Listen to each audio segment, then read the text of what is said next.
மாசில்லா தீபாவளி சுற்றுச்சூழலை பாதுகாப்போம், சுகமாக வாழ்வோம், காற்று மாசினை தடுப்போம், கழிப்புடன் வாழ்வோம், ஒளி மாசினை குறைப்போம், உவகையுடன் வாழ்வோம்.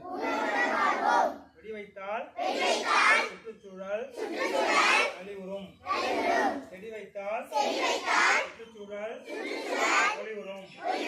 பெற்றோர் முன்னிலையில் சிறார்கள் பசுமை வெடிகளை பாதுகாப்பாக வெடிக்கவும். பொதுவான திறந்த வெளிகளில் சிறார்கள் கூட்டு சேர்ந்து பசுமை வெடிகளை பயன்படுத்தலாம்.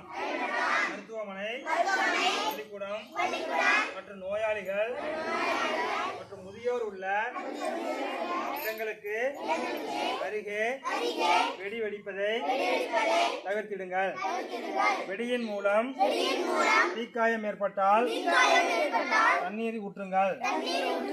எண்ணெய், இங்கு ஊற்ற வேண்டாம். காற்றில் மாசுபாடு அதிகரித்தால் COVID-19 தொற்றும் அதிகரிக்கும் அபாயம் உள்ளது.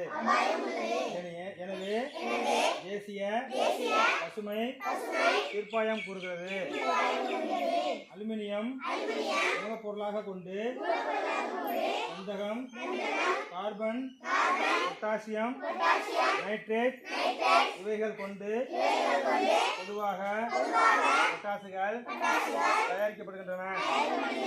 ஆனால் இவற்றிற்கு பதிலாக பசுமை பட்டாசுகளில் கந்தகம் மற்றும் மேக்னீசியம் சேர்க்கப்படுகிறது. இதனால் மாசு மற்றும் ஒலி அளவு குறைகிறது. காற்று மாசு 70% குறைந்தது. ஒலி அளவும் குறைந்து மனிதன் தாங்கக்கூடிய டெசிபல் சத்தம் மட்டும் வெளிப்படும். வெடிகளை தவிர்க்க இயலவில்லை எனில் பசுமை பட்டாசுகள் வெடித்து தொழிலாளர்கள் நலம் பேணுவோம்.